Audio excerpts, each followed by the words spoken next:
Record. All right. You guys are on. You guys will be forever bound with everything you say and think and every breath you take and everything you do in recorded for posterity for your children and your grandchildren to the fourth generation. Okay. So, because the Bible says so, sort of. Uh, uh, but we were talking about a foundational part of what we were talking about is four core responsibilities that leaders have. And each week we've kind of refreshed on one of them. The first one, cast vision. The second one, building culture. Then last week we were talking about developing subordinates a little bit, and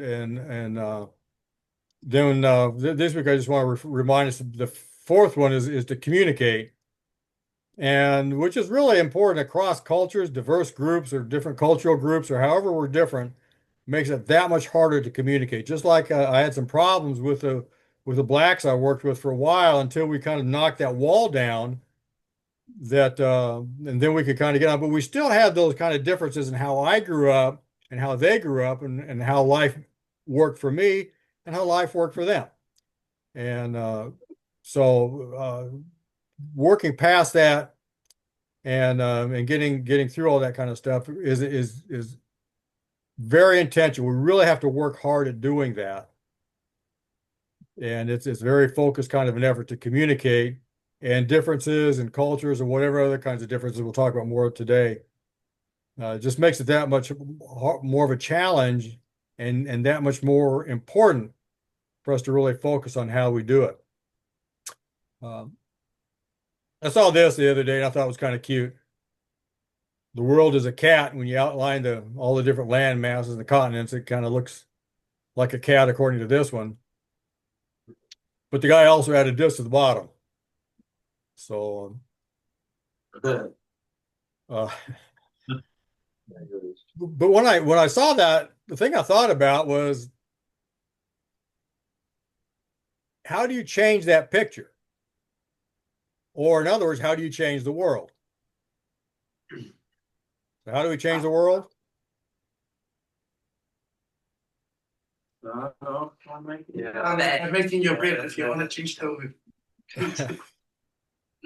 How's that for coming in the back door and leading in, huh?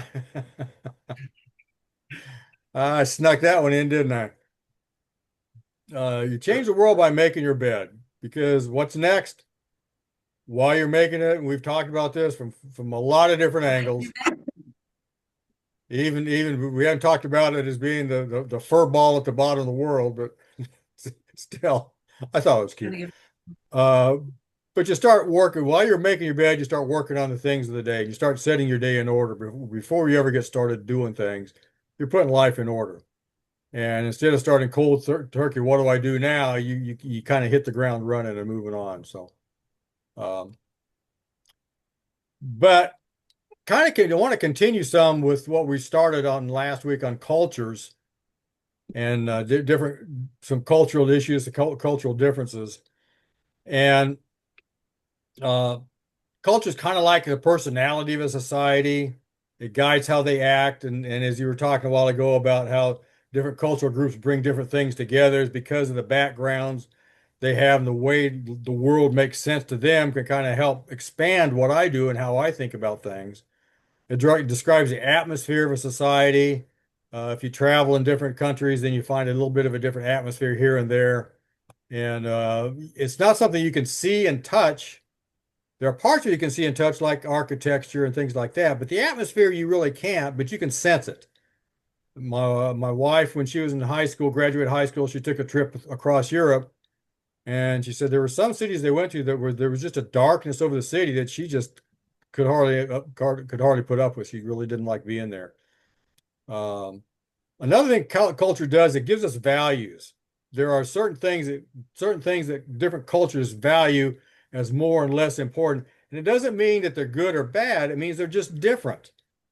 Okay. But those values guide us in understanding what's right and what's wrong, what works and what doesn't work, what's good and what's bad, and how we fit all those pieces together. So I want to talk a little bit about some common kinds of values that different cultures usually have.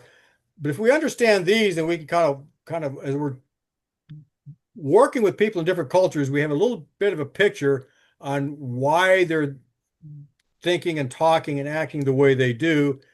And so we can understand them a little better and have a little better understanding about how to communicate and work with them.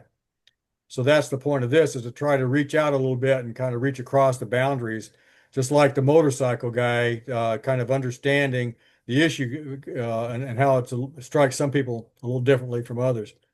Uh, so here are some common kinds of values that different cultures will hang on to. Again, not good or bad, just different. And kind of how different cultures tend to view the world. One is called power distance. The fancy word for that, hierarchical or egalitarian. Uh, but it's how much society has clear class differences, how much there are different levels in the society. The degree of inequality is considered normal. That those people are of a higher class than I am, and that's the way they are. They're from that place. I'm at this level, and so that's okay. This is where I fit. Uh, I didn't expect this, but I saw this. Several years ago, I took a couple classes uh, overseas uh, for study abroad during the summer. One to Edinburgh, and then to Cambridge, and another one to Costa Rica.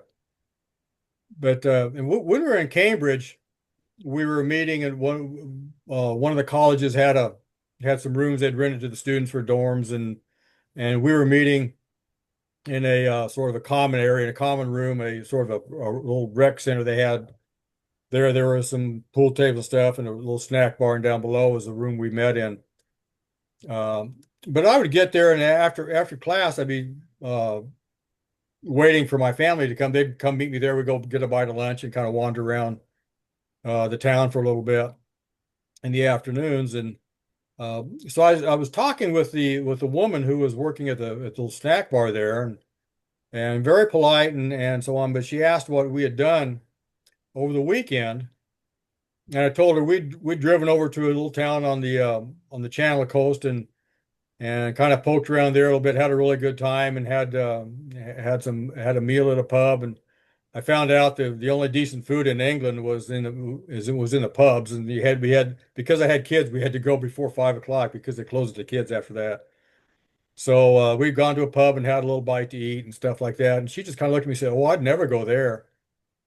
And I thought, what a curious thing. She would never go to that particular town for something. I didn't really, later on, I began to think about it. And I realized that the town we went to was a town for people at a higher station than hers. If she wanted to go to the coast, there was another town that she would have gone to. And but so coming from a different station, she would go to different places and associate with different people.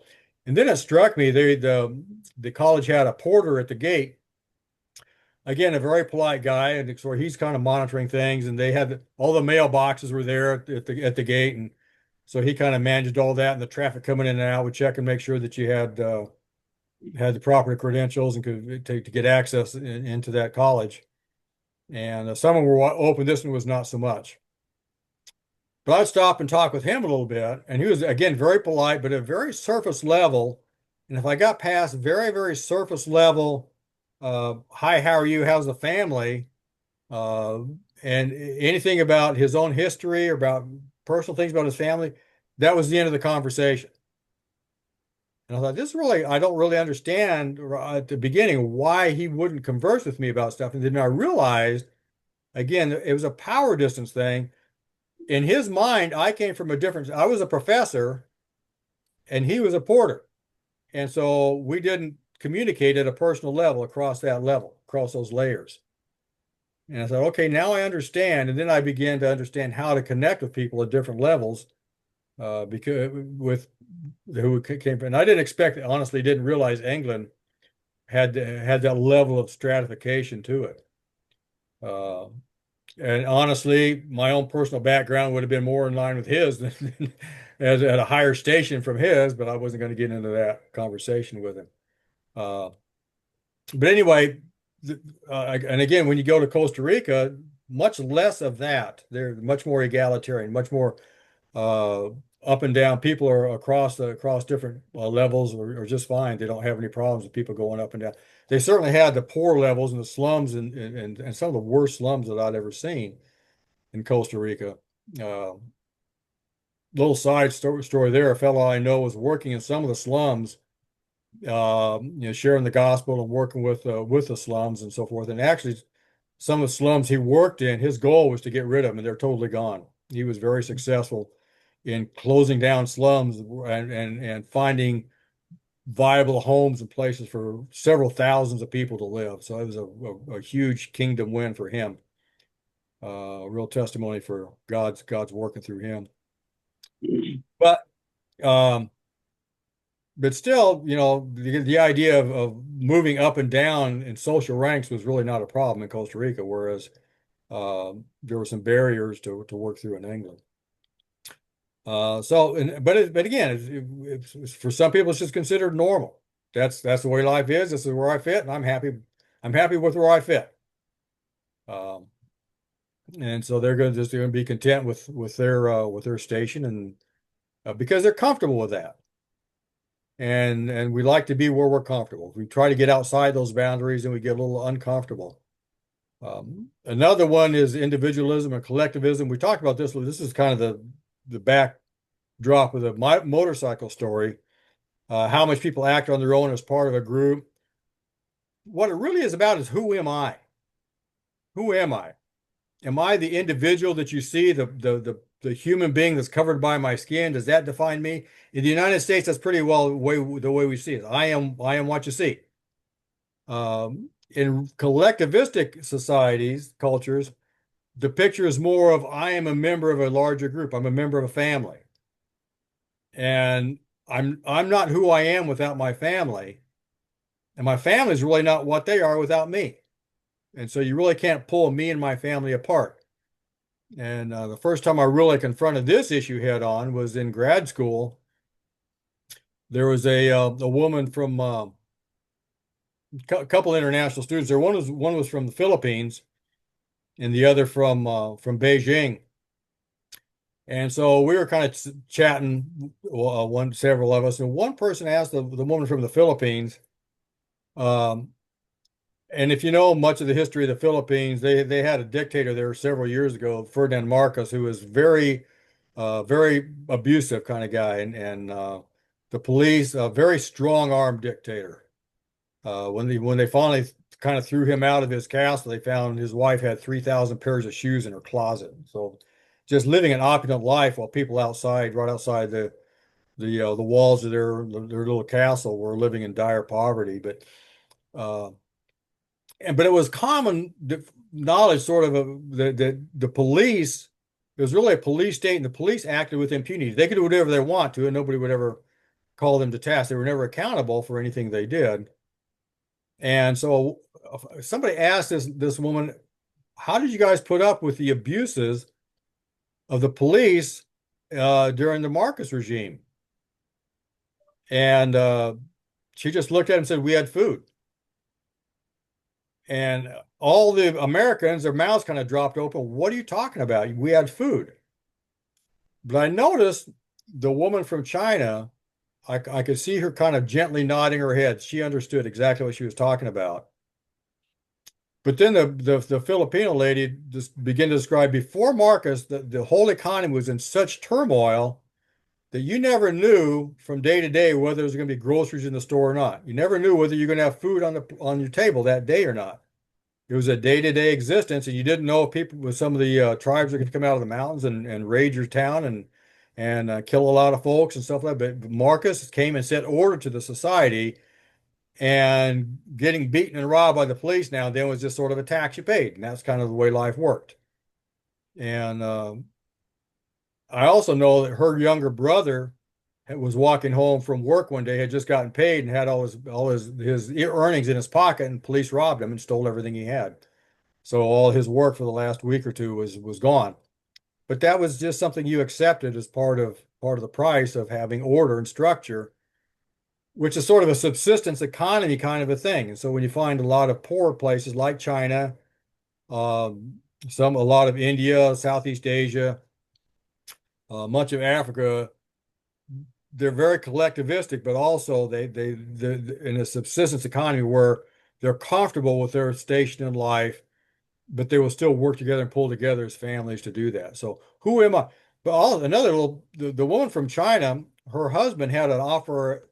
He was working very much underpaid where they were, and they were just barely getting by.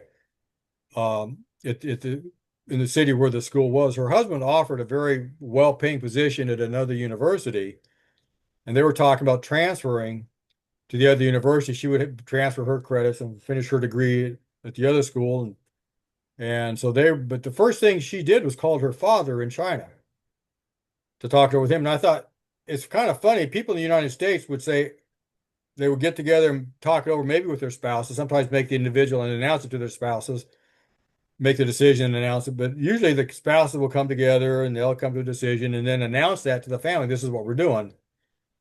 But she was not going to make a decision without talking to her father first because her identity was wrapped up in her family. She couldn't in good conscience make a decision outside of her family. Whereas in the United States, that's the way decisions tend to be made. I make my decisions and that's the way it goes. So, and there are positives, negatives, the good things and bad things about either way. Um, but it can be very different. Costa Rica is very collectivistic. And even across the United States, there's differences. The Southeast United States where I live is more collectivistic and more family oriented than other parts of the country. In the West, it was developed by people who left their families and left everything to go out there and build um, the societies of the Western U.S. And so they're very individualistic out there. So. Another one, uncertainty avoidance, how much people feel threatened by uncertain or ambiguous situation, or preference for structured versus unstructured situations. Now, again, because in the United States, largely developed by people leaving all the stability that they grew up with, whether it was very uncomfortable, but they left all the stability, all the predictability of life, and set off for things they had no idea what life was going to hold for them when they came across the oceans to the new world as it was at the time. And so part of our culture is to be very comfortable with uncertain and ambiguous situations, very comfortable where things aren't very structured. We figure out how to make it. Over time, as it's become more populated and societies become more structured, we're moving more towards preferring more structure. My understanding of Australia is because of the way it was founded, they're initially at least were much the same way, very comfortable with a lack of structure. And am I right there? Are you guys how you got what's your take on that? Yeah. Lack of structure. Yeah. Yeah. It's very, very multicultural. It is now, so it's, yeah. Yeah. One little trick to picking up on this structure thing is how do people talk to their bosses? You know, or do they tend to be very subservient and whatever the boss says, or are they willing to kind of blow up and say, no, that ain't the way it is? Will they be more confrontational to their bosses or more obedient? Nah, they'd probably be more confrontational. Yeah. Yeah, depends. Yeah, depends who your boss is and what. If it's because like we've got entire firms that would be like a Chinese building firm, so they pretty much run like a Chinese, like it probably would in China, if you know what I mean. Or like so if you're in a company where it's predominantly founded or run and owned by a particular culture, it might be that culture would probably predominate in the dealings in that. But Yeah. like if I look at health, like people in health have no problem going up to their boss and when I disagree, even if that be like the director of nursing or whatever, like they would have no problem. So I think probably in like when you talked about government, like sort of Australian, yeah, wide things. It's a common trait of Australians that, we're a bit of rebellious little bunch, you know. Yeah. They really put up with much. Yeah, they're quite outspoken. Yeah, we're outspoken. Yeah. Quick to tell the boss where to go.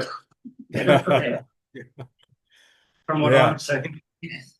Yeah. I guess when you go into more bigger companies where there's more codes of conduct and things like that, you know, it does get, you know, there are guidelines and measures in the company that you have to sort of. Right, right. And that's the nature of larger companies. The bigger an organization gets, the more structure you have to have. It's Yeah, just exactly. that's just the I way think like organizations one thing, go. like in health, like we had to teach our new grads how to say if they didn't agree with something, because like doctors would come and in certain cultures, if a doctor says do this, a nurse wouldn't even question it because the doctor said it. So we would get Yeah. people, nurses coming from overseas, the doctor said do this, they would do it, they wouldn't question it. Whereas in Australia, we're held accountable for our level of knowledge. So if we don't agree with what the doctor's decided, we're told we have to question it. But you question it in a way that's professional and, you know, you open a dialogue. So we've got ways of escalating situations if the doctor isn't doing, you know, and so, but we would have to teach them, because for some of those, if they were in charge from certain cultures, they would not pick up the phone and call the doctor and question it. They were like, and on the other hand, some of the doctors from different cultures, they would not tolerate the question. They go, Yeah. I'm the doctor, what do I say? And I'm like, well, not in this country, you don't. So, because my registration's on the line, I've got a registration here. So, yeah, so it's definitely, you can see it in sort of like in health when people come from different cultures and they have a different interpretation of different people's roles. And we'd have to do a lot of education around that, because obviously Australian society's view of what should happen is the other thing. Yeah, so it was always tricky. Cultural diversity in health, like, yeah. Well, that's a common warfare in the health industries in the U.S. too. And I've heard nurses from as long as I can remember complaining about the doctors thinking they're God, and Yeah. and the nurses thinking they're idiots. So, uh, another one is a little bit interesting, and it gets misunderstood a lot, is the idea of masculinity or femininity. It's also called gender role orientation. There's other words people might have for it too. But it's not about the roles of women and men in society. That's really not what it's talking about. It's talking about the society as a whole. Is the society more masculine or is the society more feminine? Yeah. Like if I look at Ireland, I would say it's matriarchal. So that was obviously what you mean by feminine. Right, yeah. Okay. And you can kind of look at some of the things that the society does. A masculine society is going to be more assertive and very performance oriented. Success is going to be very important, very competitive. Now, when it comes to football, that doesn't really matter. Every society is competitive when it comes to football, right? So that's a little different. Uh, but within organizations, how competitive, win at any cost, and so forth, versus quality of life, whether relationships are more important, how much the society emphasizes service for one another, care for the weak, and those kinds of things would be sort of the hallmarks of a feminine society.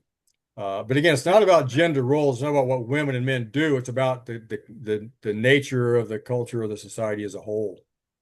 The United States, very, very masculine. And from what I understand, Australia is pretty masculine too. Um,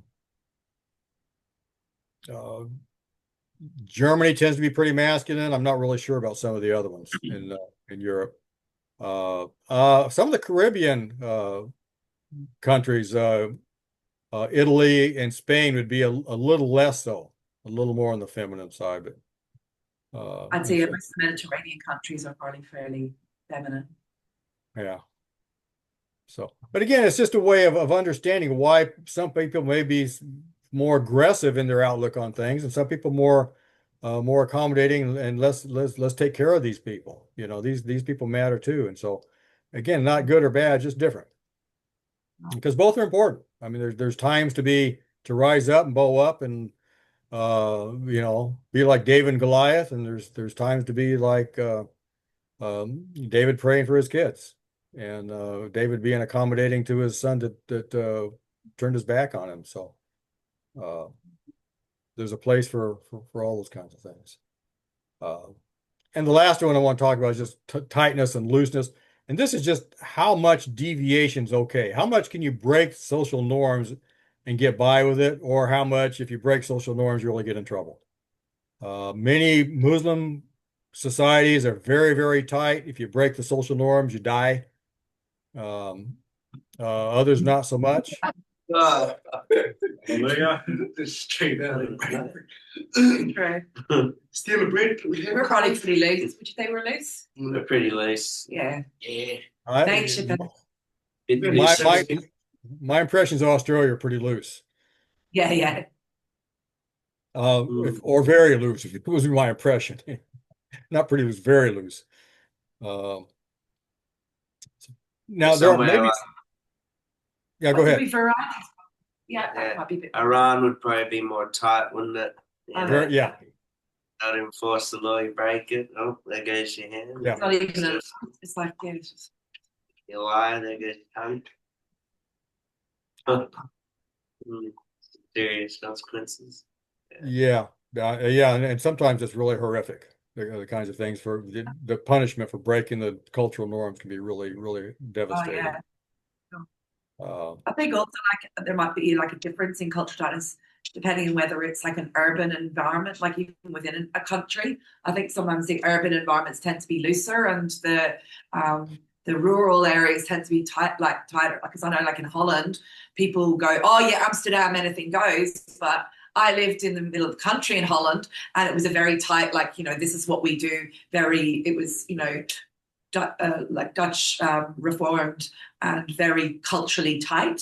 yeah, So much time I went there after not living there for 30 years, the social norms are pretty close to what they were. They're slightly loosening, but definitely not like whereas the cities, it's anything goes. yeah, yeah, And I think even in Australia, sometimes like some of the smaller townships that haven't had as much external input probably are much tighter and closer knit, and it's just this is the way we do it here. yeah, yeah, absolutely, absolutely. But at the end of the day, regardless of all those kinds of differences we have, we're baptized by one Spirit into one body, whether we're Jews or Greeks or Muslims or Chinese or whatever. Slaves are free, we've all been made to drink in one Spirit. And in 2 Corinthians 5:21, it says he made him who knew no sin to be sin for us, we might become the righteousness of God in him. Then we can we transform our minds to align with the new heart that Jesus' redemptive work has done for us. The kingdom resides in our heart. And part of the important thing to keep in mind is that as we started off last week, the kingdom mentality is at a heart level. Cultures is kind of at a head level. And so the what's in your heart, out of the abundance of the heart, the mouth speaks. And so it'll be influenced, whatever kind of spring the waters from your heart flow through, whether there's a lot of minerals in it, whether there's whatever's in that well that's your heart's in the middle of, it'll flavor the water. But still the water is the same water. It's still the Holy Spirit that's pouring the righteousness of God in Christ through us. And so we can adapt, we can understand that, but it also means that and you guys know this as well as anybody, no matter who you're sharing the gospel with, the gospel is the gospel no matter who it is, no matter where they come from. Some might have stronger walls against it than others. Some might have they kind of work their way around it. I know I've talked with people with Hindus, and they say, "Oh yeah, we can accept Jesus as a God because we got like 3 million other ones," and it kind of reminds you of haggis that just has no substance to it. So with the kingdom, the message, the gospel message, and the kingdom has the same. It's the same for any culture. We don't need to try to adapt the gospel to the culture. We might do things a little differently to kind of connect with the culture. But as far as the gospel itself, it's the gospel no matter what. And also a little another sidebar, most people, no matter where they're from, will believe in compassion, fairness, honesty, responsibility, and respect for others. You'll get some wonky ones like the really hardliners in Iran or Afghanistan who throw all this stuff out the window. But even there, you know where the fastest growing Christian communities are in the world these days?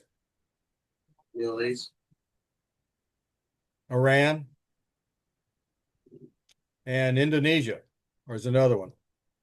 Yeah, so the Middle East and some of the most oppressive cultures are ones where the kingdom is growing the fastest. So, so the still the compassion, the fairness, honesty, respect for others, those kind of things are still things that people around the world kind of hang on to no matter where they come from. And we've kind of touched on this before, but I want to kind of underscore this a little bit again. How does culture work? How does it make us like one another? Have any of you guys ever seen an ant farm? Yeah. A real popular toy when I was a kid. I had one, but they're hard to find now. I actually found one. I used to take it to class, but it was so small people couldn't see it, so I quit. I just used a picture instead. But you know, when you dump sand in and ants in it, but when you start off, you just got a pile of sand. And and and the reason I like that analogy is because that's the way our brains are when we're born.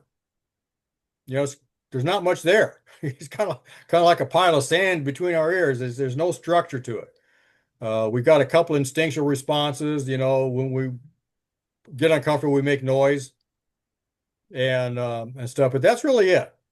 Uh, it's just the sand in the ass. But life begins to make channels and chambers and kind of put some structure and some form to our brains. But that's what the world around us does. Culture does that, and the lifestyle we grow up in does that.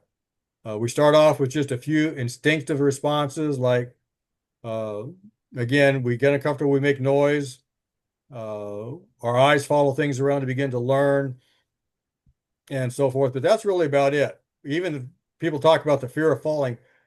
Babies learn the fear of falling. It's not something they're born with.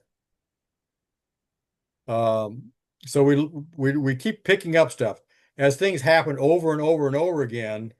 We begin to start putting some patterns to our lives. We realize that when we make noise, somebody comes to try to help us figure out what the problem is. And so usually the first thing that happens when we make noise, the first thing that happens is somebody sticks something in your mouth to see if you're hungry. And if that doesn't work, they may check the other end and see if it's kind of a mess. And then they'll start looking for other problems. And we realize after a while that person, there's usually like one or two people that are doing that, sticking something in our mouth, trying to make us feel better, trying to hold us and cuddle us and pat us and things like that. And usually there's a central figure that's kind of directing all of that, if not one person is doing it almost all the time.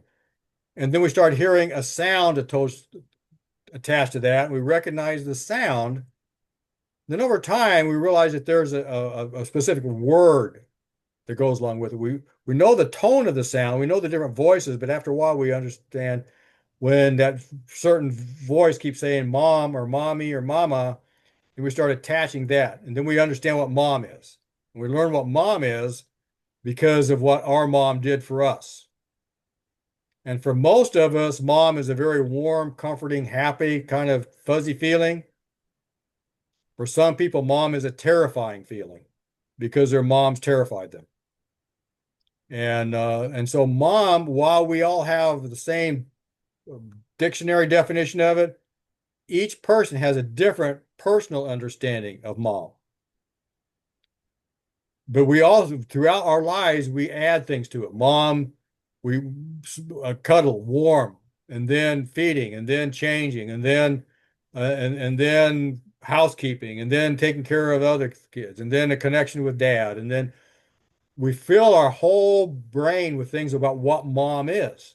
It's not just that one sound anymore. It's a whole long list of things that says this is what mom means. And we do the same thing for dad. Dad is the other voice that creates a different kind of sound, different kind of thing in our lives.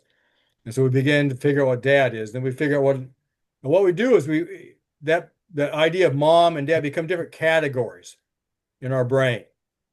Okay, so when somebody says mom, we immediately have some thoughts or some impressions about what that means and react that way. And so what can happen is if we're having a conversation about families, about mothers, most of us would be kind of on the same page about what that is. Somebody might have no idea what we're talking about because their mom was a horrible person, terrified them, and was somebody you ran and hide from, and so forth. So it might mean one thing for one person, but the conversation is a totally different conversation for somebody else. Even though we're talking about the same words, the words mean different things. Okay. And so, but then what begins to happen over time is we begin to connect. These people understand mom and family the same way I do, and I'm comfortable talking about that with them. These people have a whole different picture of what family and mom is, and I just don't really know how to talk with them. I can try to understand and talk with them, but it's a lot of work. And it's just not as comfortable, not as easy to talk with them about my family as it is to talk with this other group of people about my family. And so we begin to gravitate towards those people we're comfortable with, which is kind of natural. Um, which kind of leads us to another question then, because we've been talking about cultures and stuff, but that cultures is part of a bigger picture of this issue of diversity, um, which is a huge issue in our country over the last 40, 50 years. But what does diversity mean? When you think diversity, what do you think? All different cultures of different races. It can really be not just tied to culture. It could be diversities in like age groups, whatever it Sure. might be, or diversity in opinions. It's very broad. It just Sure. means a lot of differences. Yeah, different things. Kind of like that, right? Yeah. It's anything that makes us different. Mm. Anything that makes us different. It can be about those things we talk about all the time: race, sex, religion, culture, uh, all those kinds of things. But when you start talking about it, it's just like you're doing. After a while, you can't stop because anything that makes us different makes us different. And so those are things we have to get across. The most obvious things are the things we see first and hear first: sex, skin color, things like that. But then how they dress and how they walk and how they talk, all those kind of things begin to connect and form impressions in our minds about who this person is and what it means. Um,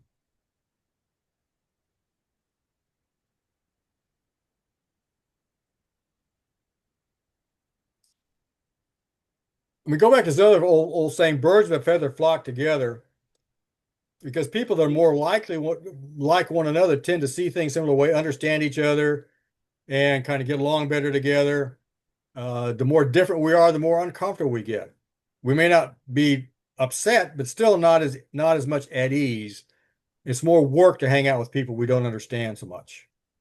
But uh, it's just like here's a crazy twist for you. Do you ever wonder why people from an abusive childhood end up in abusive relationships? That's the world they know. That's the world they know. They may not like it, but that's what they know. They know how to live in an abusive situation. They don't know how to live in peace, in a happy situation. And so they gravitate towards what they're familiar with. Or if they try to get out of it, sometimes they try to. It's almost like people recreate the imprint of what's normal on the inside of them. So it's like Absolutely, absolutely, absolutely.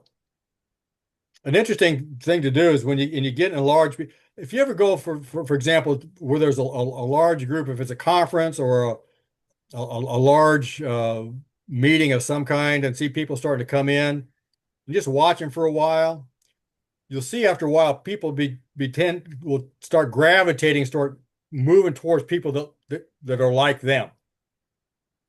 You know, if there's some racial differences, some age differences, and differences in how they dress, differences, whatever kind of ways you can kind of identify different groups, they'll start gravitating together.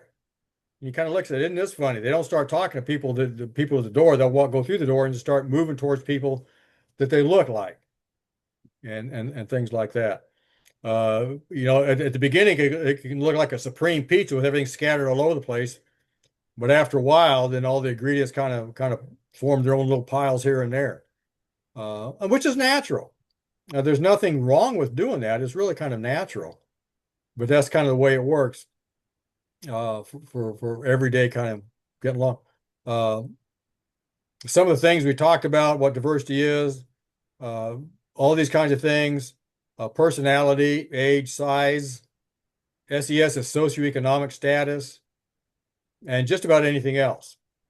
Little sidebar, out of all of these, what do you think is the one that has the strongest influence on a person's life, how their life works out, their jobs, where they live, the pattern of their life? Which one of those has a strongest influence on their life? Where they live, Culture, all the right. environment. Oh, socioeconomic status. yeah. The social status that you grew up with, the things you're used to in terms of cash flow, income. You find people who break that, but not very often. And culture will have a tendency on how much that happens, but still, the strongest predictor of people's lives, it goes back to Cain and Abel, like Dr. Wayne talks about, is the mark on Cain of poverty. So it's something. Oops, lost my. Where was I? Rats. But if it looks like a duck, walks like a duck, quacks like a duck, it must be a duck. Okay. And kind of what I'm trying to get across here, how fast do you notice differences between you and other people? No. What are the differences you notice first and second and third? Probably the color of the hair.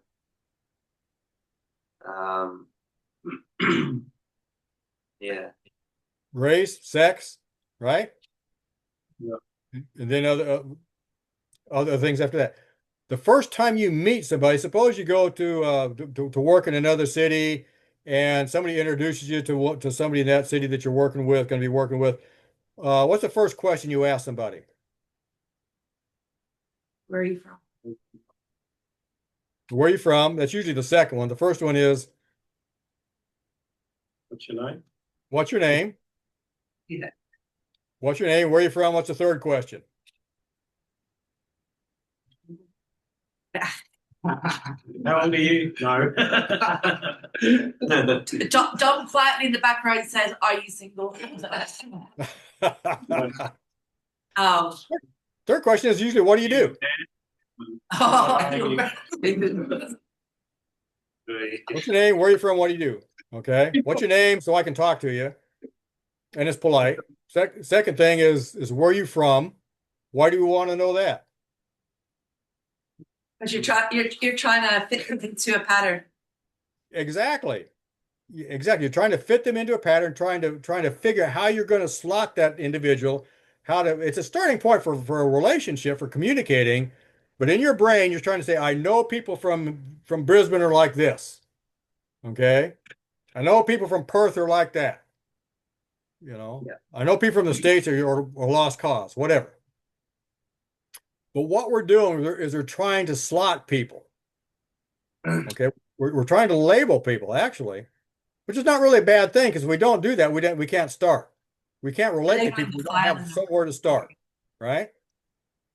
Now we can change that. They don't have, just because they're from Perth doesn't mean they are exactly the way they think they are. They might be radically different from that. We've got to give them room to be different, but it's a starting point. Here's the thing people don't like to hear, but it's honestly, it's people in general are prejudiced. Mm. Okay. Well, now we hear people all the time saying, eliminate prejudices. To be perfectly honest, you really can't do that. And I'm not sure we really want to. Because anytime we see somebody or hear where are you from, then we start thinking about these are the characteristics of people from that place. When we see how they're dressed, we start forming some images about what that person is.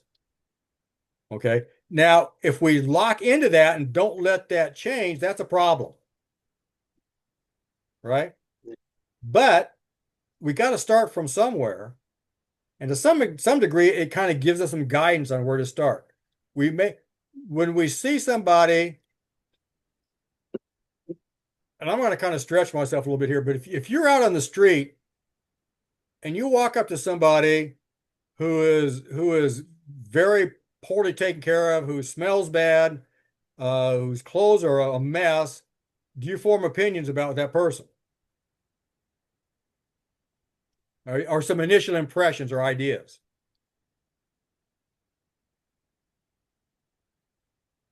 You probably don't think that person is very wealthy, right? You probably don't think that person has a Lamborghini sitting in a garage.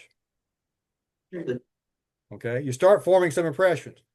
If you come up to somebody who's got 7 colors of hair and piercings everywhere and tattoos all over their face and on every piece of skin you can see, you form some opinions about what that all that represents. That doesn't mean that that's how you're going to necessarily relate to that person. God still made that person for his own glory and for his own pleasure. And so we're trying to connect. We still have in our minds some kind of an assessment of what that's all about. If we stick with that and don't and base it on that, we may be totally wrong and totally miss God. Nevertheless, we still, when you meet that person where you're conducting a crusade and that person says, I'm from so and so, and this is the work I do. I'm a welder. We're going to have some impressions about what a welder is and what a welder does. I'm a teacher. I'm a prostitute. You know, whatever the case may be, we're going to have some kind of things going on in our heads, and so we make some judgment. Stereotypes and other kind of isms, if we have really rigid categories, if every time we see somebody say, this is the way that person is, okay? So we can't do that. We have to understand that we're not going to eliminate prejudices from people because we make prejudgments about things, okay? We make assessments about things. It's a very helpful way to get to know somebody and to shortcut starting a connection relationship with somebody. Okay? We're not just like everybody else. We're all different. We got to remember that. Okay? We have our individual characteristics, culture influences that, but we have our personalities are very different. No matter what our background is, our personality still influence that. We are a product of our history. We're a product of our own inherited traits. And I'm keeping you guys over, aren't I? All right. So I gotta cut it off here, and that's whoops. I didn't mean to do that. Went too far. So we will, Would you go back to that diversity bit? I just missed all the, when you had the diversity and it had sex, race, personality. I missed a few of them. Okay, that's all right. I'll catch up later. yeah, the slides will be on, a little later today. The slides will be on Facebook. So, and the recording will be up on that as well. But again, just think anything you can think of that makes you makes you different from somebody else. The accent. Yeah. And I always Yeah. think it's like, people always see what's different. It's always what's different. Like, so when I'm in Australia, the amount of people go, "Oh, you're from Ireland." I go to Ireland and open my mouth. They go, "Oh, you're from Australia," because they hear the parts of the accent that aren't local to the area. And that's what they then. So to the Irish, I'm Australian. To the Australian, I'm Irish. I've lived my whole life in the U.S., but it's still kind of the same for me because no matter where I'm in the country, I don't belong there. I don't belong in the South because I don't talk like a Southerner. Yeah. And I didn't grow up in the South, so the culture's not part of me. Yeah. It's influenced who I am, but still, I'm still not a Southerner. If I go back to the West where I grew up, to them I sound like a Southerner. I was working at a job in California several years ago, a summer job, and my boss was telling me a story one time. He says, "Yeah, I was talking to somebody at another office that you were talking to," and he says, "So when did you guys hire that black guy?" Except for he didn't say black guy, he said another word. He says, "What are you talking about?" I said, "What are you guys doing hiring that black guy there?" He said, "I don't know what you're talking about." I said, "That guy that's working in your office now." And he knew what he was talking about. And because I talked a little bit like a guy from the South. Now this is in California, they don't talk like that at all. So because I had a little bit of Southern influence, he thought I was black. Wow. And my boss just bust out laughing. He said, "He's not black. He's white as you and me." So Mine is the driven snow. yeah. So almost as white as Irish. Yeah. Irish. But not redheaded. I used to have some red hair, but they all turned white. Just a Not few. all Irish. Very Next few week Irish. we'll get into beliefs, attitudes, and values. Okay, and that's kind of that'll be the last section we'll do. All right. Again, I'm now. You guys asked me a question, so two of the 4 minutes I'm over, I'm blaming on you. Okay. That's fine. So thanks a lot, guys. God bless you guys. I know it's a challenging week for you. Our prayers and our hearts are with you. So keep on keeping on. Keep on As keeping Rocky on. said, keep moving forward, right? That's Yes, hand to the plow. Keep moving forward. God bless you guys. We'll see you. That's your thanks to it. Yeah, doctor. Awesome.